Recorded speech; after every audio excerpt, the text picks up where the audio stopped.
네, 여러분 반갑습니다. 촉구의 낚시일기입니다. 오늘은 채비 만드는 영상을 한번 이렇게 찍어볼까 하는데요. 구멍봉돌 가지채비 만드는 방법에 대해서 한번 제가 설명을 드리겠습니다. 준비물은 여기 앞에 보이시는 게 준비물입니다. 자, 첫 번째로 30호짜리 경심줄인데요. 제가 기존에 만들어서 사용하던 그 경심줄은 빨간 색상을 사용을 했었는데 요즘에는 이렇게 색깔 있는 것보다는 이렇게 투명 색깔로 만들어서 사용한 뒤로 좀 조가가 높아져서 요즘에는 투명색 30호 경심줄을 사용하고 있습니다. 자, 그리고 맨도레는 30kg 이상 버틸 수 있는 조금 무식한 도레를 사용을 하고 있고요. 맨도레 2개가 필요합니다.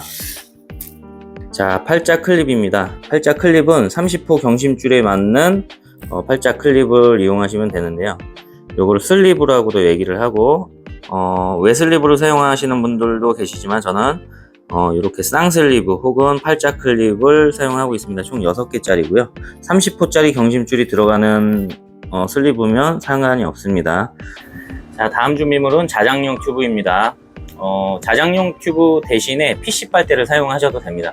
요거는 이제 하드 타입 형태라서 딱딱한 플라스틱 재질로 되어 있는데요.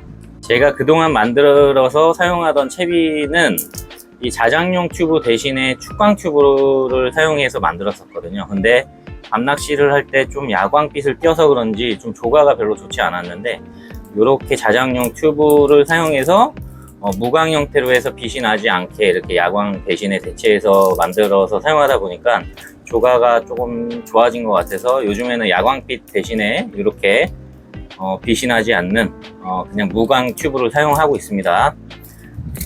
자, 다음은 구슬입니다. 이 구슬은 각경사 구슬이라고 해서 30호 경심줄에 들어갈 만한 사이즈의 경사 구슬, 이렇게 총 5개가 필요한데요.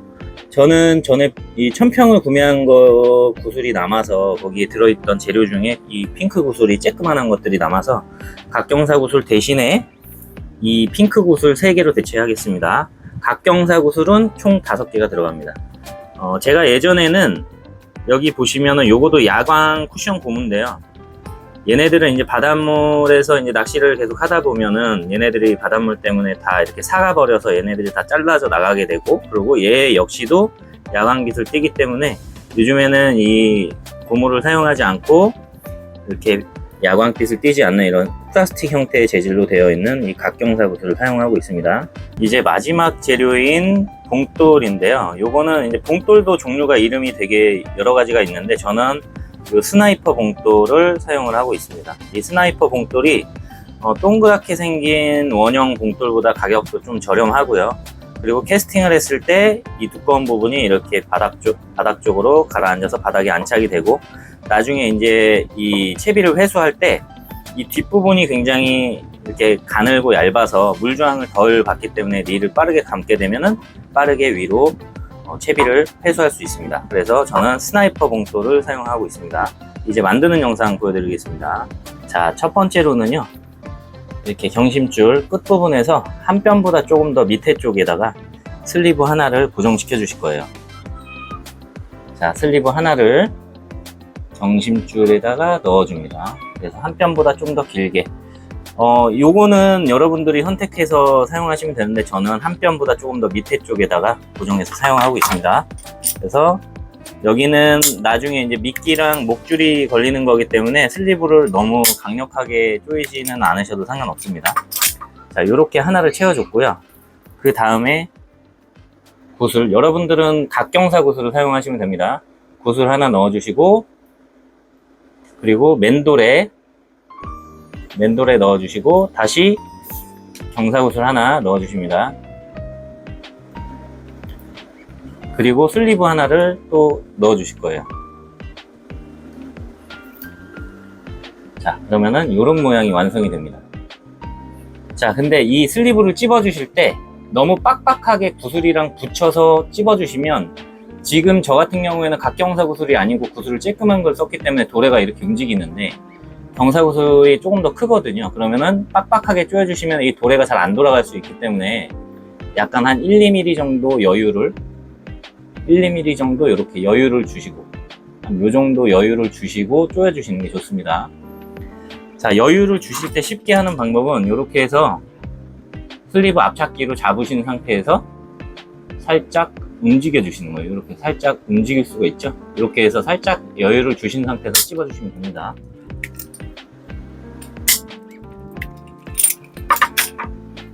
자, 그리고 지금 보시게 되시면은 경심줄이 짧은 부위죠. 이렇게 한 뼘보다 조금 넓은 부위 쪽에 위쪽으로 이렇게 이 부위에다가 슬리브 2개를 넣어 주실 거예요. 슬리브 2개를 넣어 주시고, 자, 경심줄 반대쪽 요 남아있는 짜투리를 슬리브 사이로 넣어 주실 거예요. 경심줄을 다시 넣어주게 되시면 여기 뒤에 이렇게 여유줄이 좀 많이 나와 있죠. 여기는 이제 원줄을 연결하는 거기 때문에 이렇게 여유를 좀 많이 주셔도 상관없습니다. 이 원 구멍을 좀 크게 하셔도 되고 조금 줄여서 하셔도 돼요. 줄일 때는 여기를 잡아주시고 살짝 당겨주시면은 구멍이 쬐끄맣게 변하죠. 그래서 약간 여유줄을 주시고 슬리브 앞찾기를 이용해서 찝어 주실 거예요.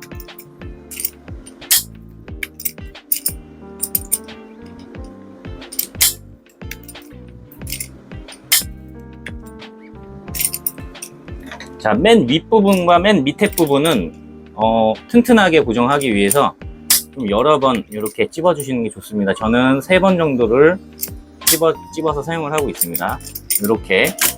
이렇게 하게 되면 위에 부분은 완성이 됐습니다. 이렇게. 자, 이렇게 윗부분 완성. 이제 반대쪽에 있는 긴 부분의 경심줄입니다. 자, 여기에다가는 각경사구슬 하나를 넣어 주시고요. 그리고 스나이퍼 봉돌. 자, 봉돌은 이 얇은 부분이 경심줄로 들어가시는 거예요. 이렇게 들어가시면 안 됩니다. 얇은 부분을 이렇게 통과시켜 줍니다. 그리고 경사구슬 하나를 넣어 주실 거예요. 경사구슬 하나 통과. 그리고 PC 빨대 혹은 자장용 튜브 하드 타입이라고 말씀드렸죠. 얘를 넣어 주실 거예요. 이렇게 넣어서, 그리고 경사구슬 하나를 더 넣어 주실 거예요. 그리고 슬리브 2개를 넣어 주실 겁니다. 슬리브 2개.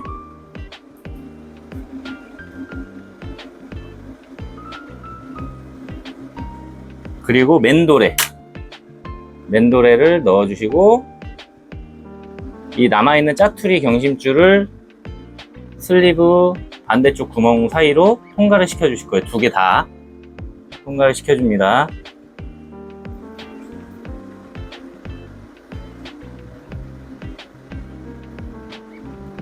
아, 요즘 눈이 어두워져 가지고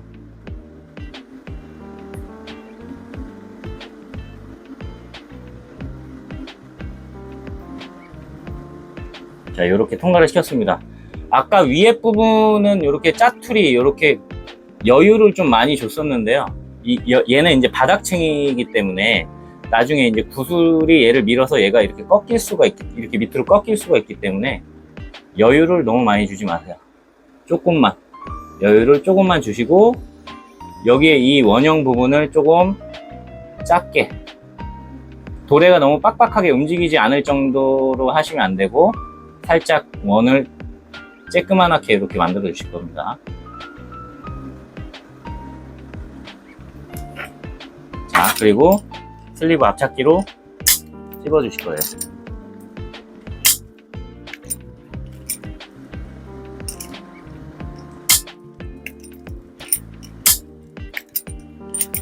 자, 맨 끝에 부분이기 때문에 여러 번, 저는 3번을 찍고 있습니다. 자, 이렇게 하면 완성이 됐습니다. 자, 완성이 됐는데요. 제가 예전에는 뭐 수축 튜브도 사용을 하고 축광 튜브도 사용을 하고 했지만, 축광 튜브나 수축 튜브 같은 경우에는 이 밑에 부분이 이렇게 휘게 되는 경우가 많아요. 그럼 이렇게 휘게 되면 목줄을 닫았을 때 목줄이 위로 올라오기 때문에 캐스팅이라든 미끼가 달려 있을 때는 미끼 무게 때문에 약간 내려와서 다시 일자로 되기도 하지만 약간 휘어 있으면 더 꼬일 확률이 있습니다. 그래서 이렇게 PC 빨대라든가 자장용 튜브를 사용하면 밑에 부분이 일자로 내려오기 때문에 목줄이 위로 휘는 경우가 없습니다. 그래서 요즘에는 이렇게 사용을 하고 있고요.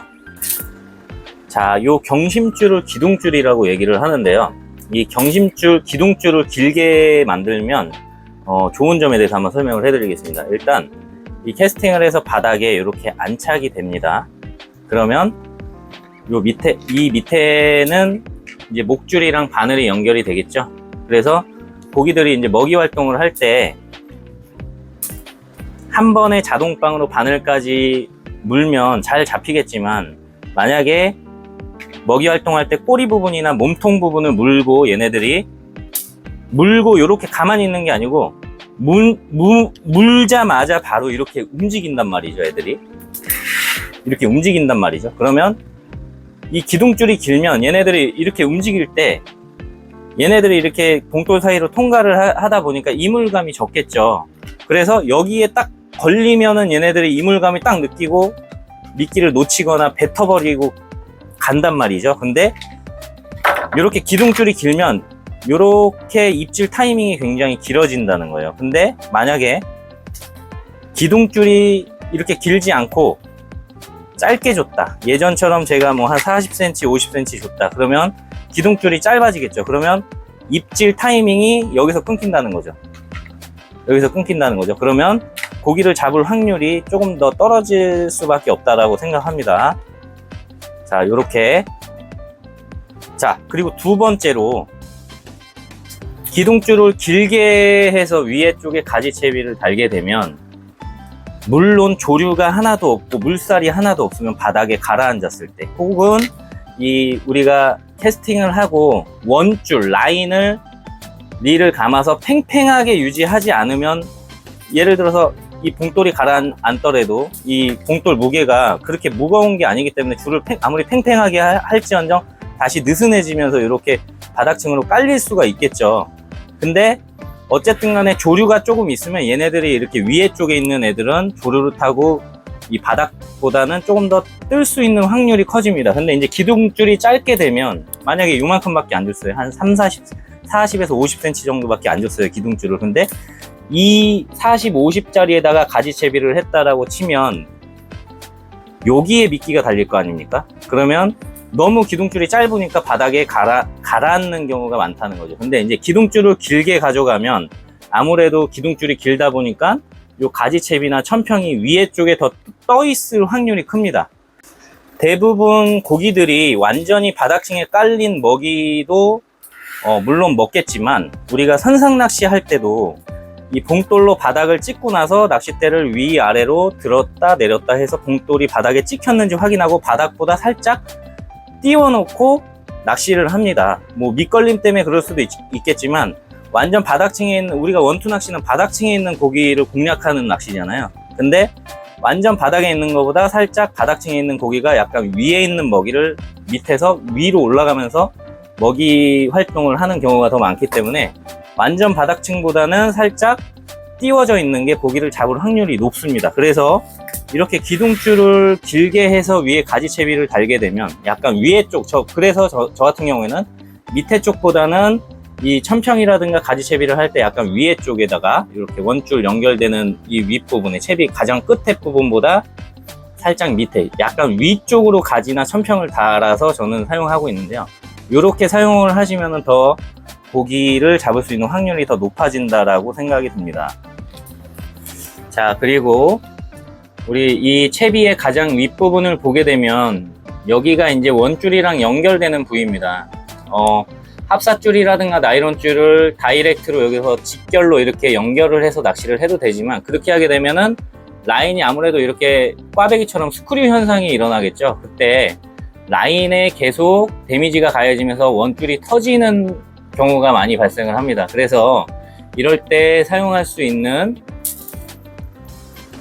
자, 여기 보이시는 요 대형 도래 혹은 아니면은 스냅 도래를 사용을 하게 되시면, 이 스냅 도래에는 이렇게 회전이 이렇게 자연스럽게 일어나게 되기 때문에 원줄의 데미지를 이렇게 상쇄시킬 수 있게 됩니다. 그래서 이 윗부분에다가 릴에서 나온 원줄을 요 윗부분에 동그란 부분에다가 원줄을 연결을 시켜 주시고, 이 채비를